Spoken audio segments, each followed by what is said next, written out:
Alright, you guys. Happy Friday. Uh Hope everybody's day is going well. Another video. Like I said, we are back to some normalcy here. So the Warriors post-game reactions back. The Warriors coming off of a second game here against the Oklahoma City Thunder. And we already knew going into this thing, Draymond was out after the 5-game suspension, coming from that Timberwolves game. Steph Curry, he's out. They're managing a knee sprain, and he should be. I just saw from, I think Slater tweeted that Steph is now questionable for tomorrow's game against the Thunder. And then in the middle of this game, or last night's game against OKC, GP2 ended up tweaking his ankle, and he's going to be out tomorrow. He missed most of the game last night, unfortunately. So, who knows how long Gary's going to be out? But we already know Gary's our second best defender. That's a huge loss, for sure. So, to get that out of the way, Warriors got smacked. They really got smacked here. OKC is proving to be quite the team against the Warriors. They've been pretty solid all season. Obviously, this is Dom's team. We've watched them quite a bit here. Talk about them every podcast. They look good. And for some reason, man, when they play the Warriors, their shooting just does. Someone goes perfect from the field. Shout out to Isaiah Joe. That dude cooked us today. It was today's Lou Dort. 7 of 7 from the field, 7 of 7 from 3. Just an unbelievable performance. He, every time the Warriors kind of got back into this thing, at one point even, after at one point being down 19, came within 1 point, and literally right after getting within 1 point, Isaiah Joe quick 3, Josh Giddey quick 3, and then an and 1. Game was again out of reach within like a 45-50 second time frame. So this Thunder team, man, is posing some problems for the Warriors, and it's hard enough to beat him fully loaded, but now you're going into this without Draymond. He's your best defender, the emotional leader, guy who he runs the back line and he keeps everybody in check defensively, and there are a lot of mistakes defensively tonight. He was out, and he's also been providing quite a spark offensively, as we've talked about many times. And then you're missing 30 points from Steph Curry. When you're missing Steph, things just get infinitely more difficult. We talked about yesterday the struggles that Klay Thompson and Andrew Wiggins have had. I want to give credit where it's due. Andrew had a pretty solid game here. A really rough first quarter. He had 4 turnovers, missed a 3. Just struggled to score, but really came back in that second quarter and had himself quite the rest of the game. Again, attacking the glass here, 4 offensive boards for him, 6 of 13 from the field, only 12 points. Never got to the free throw line, but he was making some stuff happen. Ended the game with 5 turnovers, 0 for 4 from 3. The offense is still a big issue for him. And then Klay, man. Klay had probably his worst game this season. 5 points, 1 of 10 from the field, 1 of 6 from 3. Just didn't play well defensively either. It was a really rough performance for him. I've talked about it before with Klay in particular.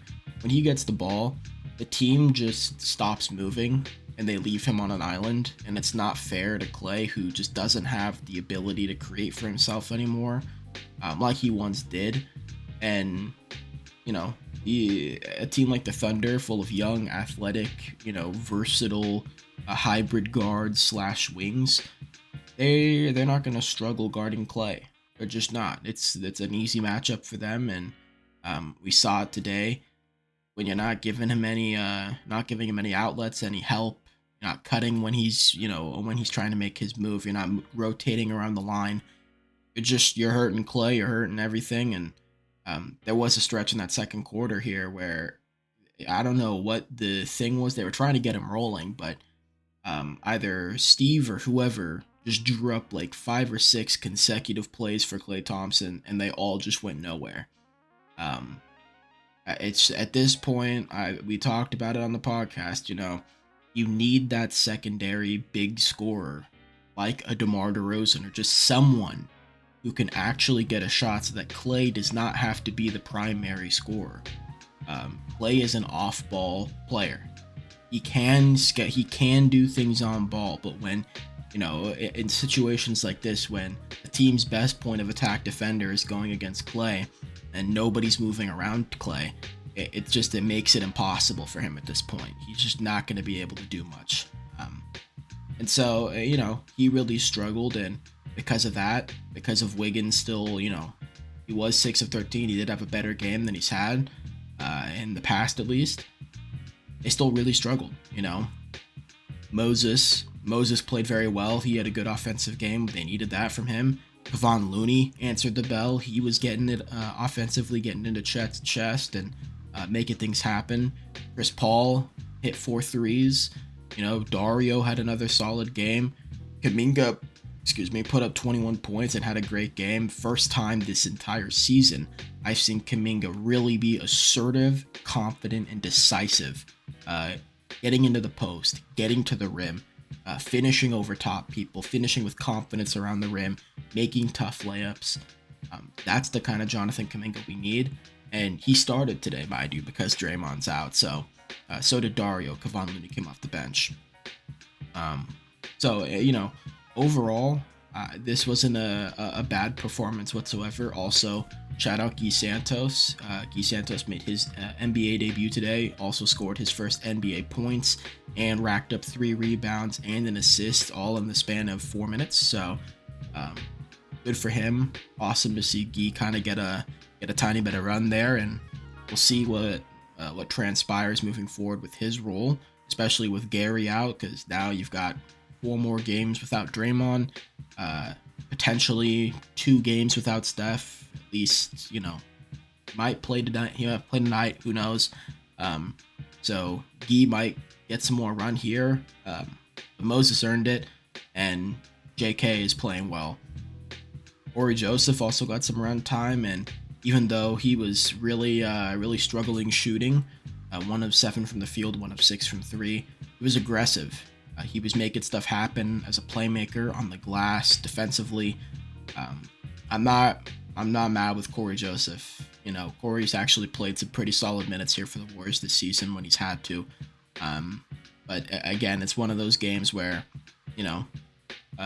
anything from Corey Joseph isn't really going to change, the stuff you're missing, and the fact that, Oklahoma City is shooting 19 of 32, 60% from 3,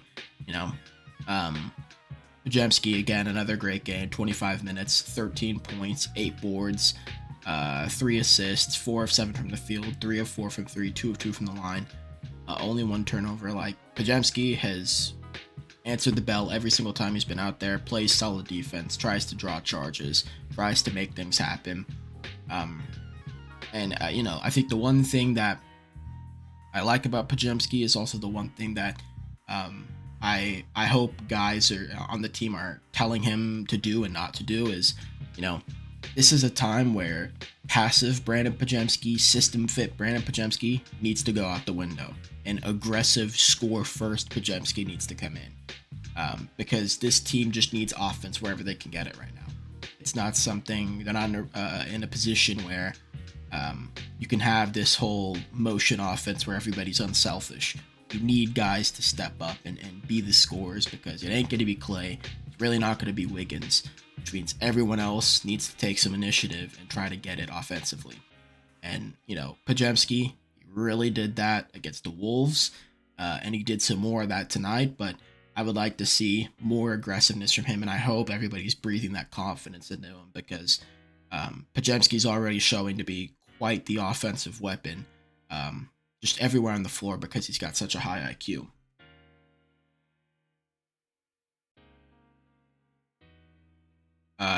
For the Thunder, I already mentioned Isaiah Joe. The Warriors really held Shea down. I think they did a good job against him. 6 of 21 from the field, 3 of 7 from 3. We've talked about it before about Shea, not a big 3-point shooter. He can shoot, but that's just not really his game. But they made him settle tonight, and still having him shoot 6 of 21 from the field, regardless, is pretty impressive in my opinion. Did go 9 of 9 from the free throw line, but he's someone that at one point averaged double-digit free throws, so he's just a difficult cover. Chet played himself a pretty good game, double-double for him. I liked what I saw. So you see, 13 for Chet, 10 of 10 or 10 rebounds, 4 of 7 from the field, 5 of 5 from the line. Good performance from Chet. Funny, he tried to post up Chris Paul a few times, and Chris Paul is pretty built. He's not a thin dude, not a small guy, or at least in I don't know, volume. And Chet just wasn't really able to make anything happen against Chris Paul, but that was pretty funny. We've seen that before where Chris Paul holds his own against bigs. So, Chet's really no different there. Jalen Williams made some big time shots, 2 of 3 from 3, 6 of 13 from the field. He was making stuff happen. Jalen Williams has had himself a really good season so far. Really becoming that true number 2 to Shea. I think everybody, mostly was expecting that to either be Giddey or Chet Holmgren, but I think Jalen Williams has actually done a fantastic job at being that number 2. And we'll continue to see him get better, especially as the ball handling improves, because, he's got some Paul George to him. Not gonna lie. Thankfully, Lou Dort had himself a clunker. Didn't matter, 5 points, 2 of 5 from the field, not 29 points on like 6 of 6 from the 3, but like I said before, if it ain't one dude, it's the other. And tonight it was Isaiah Joe, or last night it was Isaiah Joe. So, a lot of the shots that he got too, just breakdowns defensively. These little pick and pops with Isaiah Joe with another guard, and nobody went out to Isaiah Joe, or the contests were super lackadaisical and weak. And he was just getting his shots off without much contest. So it's one of those things where Isaiah Joe is not one-dimensional, but I'll take him having 23 points with like 1 3 as opposed to 23 points on 7 threes. So I hope that when they play tomorrow, they make the adjustment and really focus on getting Isaiah Joe to drive.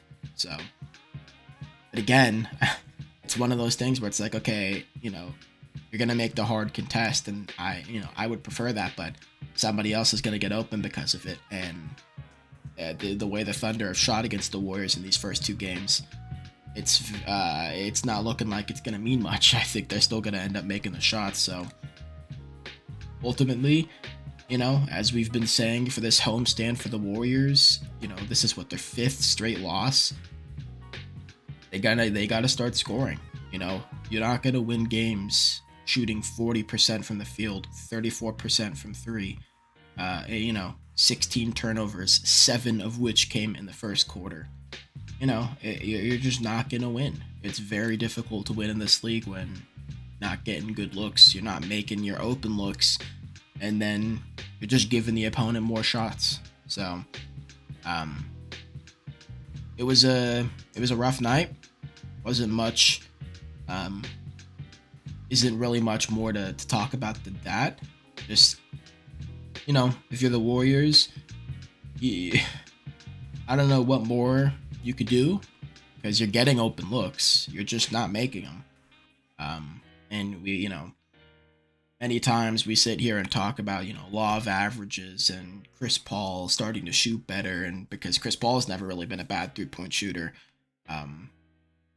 You just hope guys like Clay and Andrew Wiggins over time can get back to where they are, but it's one of those things where you're not building around multiple years here. You're building around Steph's window, and every year is must win for Steph at this point. If that is the mentality this team wants to have of winning with him.